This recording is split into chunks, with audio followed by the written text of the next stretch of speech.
4 times you should stay silent. The power of silence. Minsan, hindi mo kailangang magsalita para marinig because sometimes silence is more powerful than words. Sa mundong maingay kung saan lahat may opinyon, lahat may sinasabi, ang tunay na lakas ay nasa pananahimik. Today, pag-uusapan po natin ang 4 moments sa buhay mo na mas powerful ang manahimik kaysa magsalita. Makinig ka hanggang dulo dahil baka ito na ang magbago ng pananaw mo. Number 1. Stay silent when you're angry.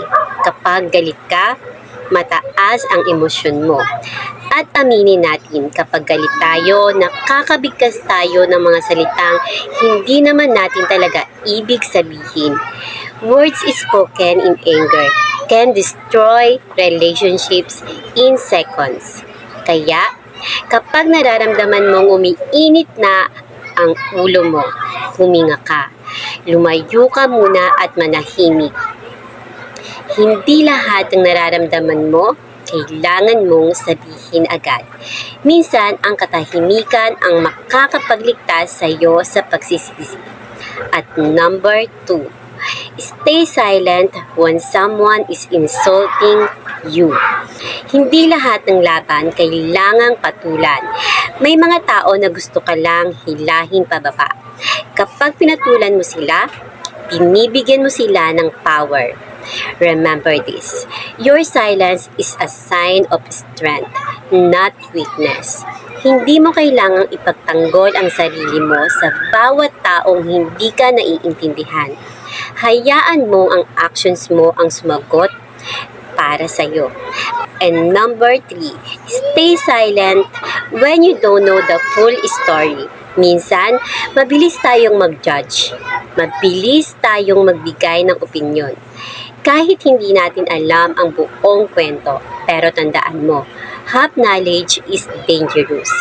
Bago ka magsalita, siguraduhin mong alam mo ang buong katotohanan. Because once words are spoken, you can't take them back. Mas okay na manahimik kaysa magsalita ng mali. At number 4, stay silent when your words have no value. Hindi lahat ng pagkakataon kailangan mong mag-react. Minsan, gusto lang natin magsalita para mapansin. Pero tanungin mo ang sarili mo, makakatulong ba to? May value ba to?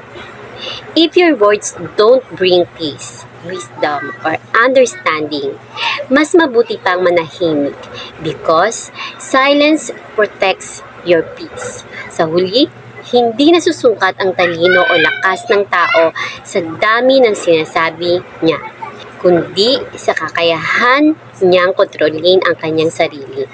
Learn to choose your words. Learn to value silence. Because sometimes, your silence speaks louder than anything you could ever say. If this message helped you, don't forget to like, share, and subscribe for more deep and meaningful content.